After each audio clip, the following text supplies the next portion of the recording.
उनका बहुत बहुत शुक्रिया कि आपने अपना टाइम निकाला और यहाँ पे आए हमारी बात सुनने के लिए। आज का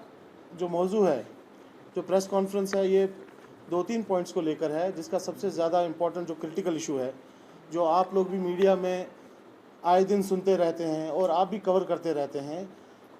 ये एक डिस्ट्रिक्ट की बात नहीं, इससे इसका जो इफ़ेक्ट है वो तमाम पूरे यूटी में इस वक्त इसका इफ़ेक्ट देखा जा रहा है।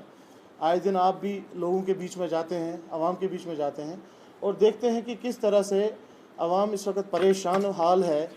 कि जो उनके जो केसेस हैं, जो PMAY ग्रामीण, जिसको हम जो मकान के केसेस जिनको हम शॉर्ट में बोलते हैं लोगों के लिए, आप बखूबी जानते होंगे कि इस पूरे स्कीम के अंदर जो है इस वक्त पूरी मतलब एक अफरा तफरी का माहौल है। एक बहुत ज़्यादा लूप होल्स इसमें सामने आ रहे हैं और जब हम ग्राउंड पे देखते हैं तो ज़्यादातर लोगों की जो शिकायतें मौसूल हो रही हैं वो यही हैं कि जो ये PMAY केसेस हैं, प्रधानमंत्री आवास योजना ग्रामीण का जो ये प्रोग्राम है, स्कीम है, ये उन तक नहीं पहुंच पा रहा।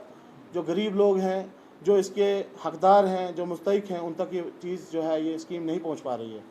इसी ज़िमन में जब हमने भी थोड़ा तहकीकात की, हमने भी लोगों से बात की, तो हमारे पास कुछ ऐसे फैक्ट्स भी आए जो चौंका देने वाले हैं, जो मैं आपके सामने रखने वाला हूं।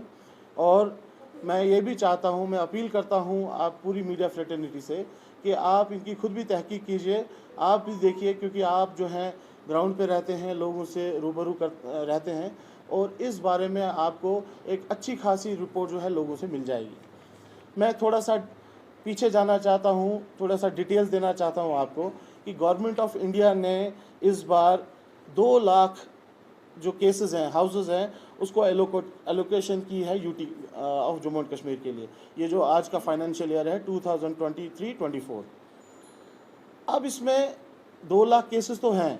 लेकिन ये कहाँ हैं, क्या हैं, इसकी थोड़ी सी डिटेल्स मैं आपको बताना चाहूँगा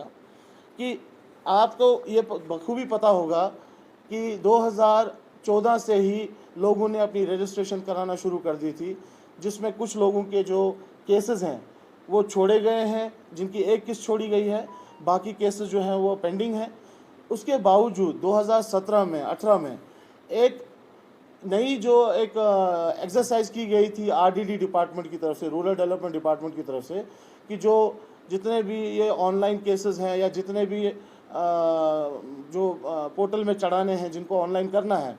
तो उन सबको जो है रजिस्टर किया जाए। वो एक एक्सरसाइज की गई और साथ ही साथ यहाँ पे सबसे बड़ा जो कैच है वो ये है कि इन लोगों को, जो हमारे गरीब लोग हैं, जो मुस्तहिक हैं इस प्रोग्राम के, उनको ये बोला गया कि आप जो हैं, आप रजिस्टर हो चुके हैं, आप ऑनलाइन हो चुके हैं, तो आप एक काम कीजिए, आप अपना काम शुरू कर दीजिए। तो उनने अपना मकान बनाना स्टार्ट किया, जिसका उनने बेस जो है वो तैयार किया। और वो कैसे तैयार किया, क्योंकि उनके पास पैसे तो अभी आए नहीं थे, तो बहुत सारे लोगों ने उसमें लोन लिया, बहुत सारे लोगों ने कर्जा लिया, बहुत सारे लोगों ने अपनी चीज़ें बेची, क्योंकि आपको पता है ये मकान जो है ये दिल के बहुत करीब होता है किसी भी इंसान के। तो कहीं ना कहीं उनने वो शुरुआत की, सिर्फ डिपार्टमेंट के लोगों के कहने के ऊपर उन्होंने वो शुरुआत कर दी। उसके बाद आज तक वो केसेस जो हैं अभी तक उनके छोड़े नहीं गए हैं। और जब अब आज एक गवर्नमेंट की तरफ से पहल हुई है कि 2 लाख केसेस छोड़े जाएंगे, ठीक है, तो उन केसेस को जो है फिर से एक बार देखा गया कि क्या ये केसेस सही हैं, गलत हैं। लेकिन जो ये 2017-18 के जो पेंडिंग है, जिनको हम परमानेंट वेटिंग लिस्ट में बोलते हैं, उनने अपना मकान, क्योंकि आप बड़े समझदार लोग हैं, ये समझ सकते हैं कि 6-6 साल 7-7 साल जो है कोई भी वहाँ पे मतलब रुकेगा नहीं, मकान के लिए कोई भी रुकेगा नहीं केसेस के लिए। तो उनने अपने मकान खड़ा कर दिए और वो खड़ा करने के बाद आज गवर्नमेंट उनको ये बोल रही है कि एक ऑर्डर निकला है 2 दिन पहले, वो ऑर्डर भी मैं आपके साथ शेयर करूंगा, जो कि RDD डिपार्टमेंट की तरफ से जॉइंट डायरेक्टर साहब ने निकाला है, on the approval of commissioner secretary RDD।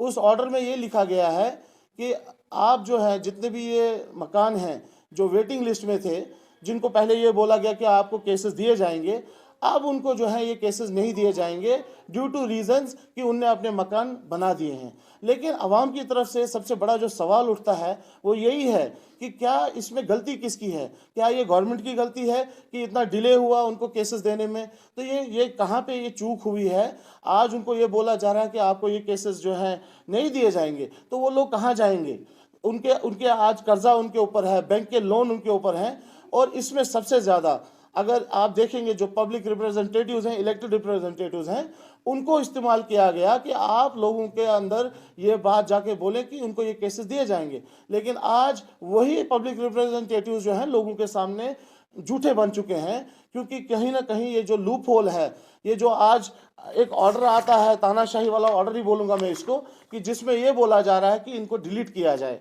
मैं आपको एक और बात बताना चाहता हूँ, बहुत ही ज़रूरी बात, वो ये है कि अगर किसी का केस भी डिलीट करना है, इस मकान का केस, उसके लिए एक प्रॉपर रेजोल्यूशन, ग्राम सभा रेजोल्यूशन पास होना चाहिए सरपंचों की तरफ से, पंचों की तरफ से, एक ग्राम सभा के अंडर। लेकिन मैं आपको ये बताना चाहूँगा कि इसी ऑर्डर में ये लिखा गया है कि ड्यू टू सम रीजंस या ड्यू टू सम कंसिडरेशंस जो वहाँ के जो ग्राम सभा के लोग हैं वो इस रेजोल्यूशन को पास नहीं कर रहे। वो इसलिए नहीं कर रहे क्योंकि ये सारे मुस्तहिक लोग हैं, ये गरीब लोग हैं, ये आवाम जो है जिनके ये केस आने चाहिए, ये कोई अमीर लोग नहीं, ये गरीब लोग हैं, ये इसके हकदार हैं, इसलिए वो रेजोल्यूशन पास नहीं कर रहे। गवर्नमेंट अब सुपरसीड कर रही है, ये डिपार्टमेंट अब जो है एक तानाशाही कर रही है कि पंचायती राज एक्ट के तहत जो पावर्स पंचायती सिस्टम को है वो उसको ओवर रूल करके इसी ऑर्डर के अंदर ये लिख रही है कि ये बोल रहे हैं कि वहाँ का जो पंचायत सेक्रेटरी होगा, जिसको हम VLW भी बोलते हैं, जो और वो अपनी रिपोर्ट वीडियो को सबमिट करेगा कि ये मकान जो है या ये जो बेनिफिशियरी है ये इसका हकदार नहीं है, तो उसका जो केस है वो काट दिया जाएगा। तो अगर इस तरीके से ये चीज़ की गई तो मैं आपको बड़े वसूख से बात बोलता हूँ कि अगर 2 लाख केसेस आए हैं तो ये सारे केस 60% केसेस कट जाएंगे, तो लोगों को कोई बेनिफिट नहीं मिलेगा इस स्कीम का।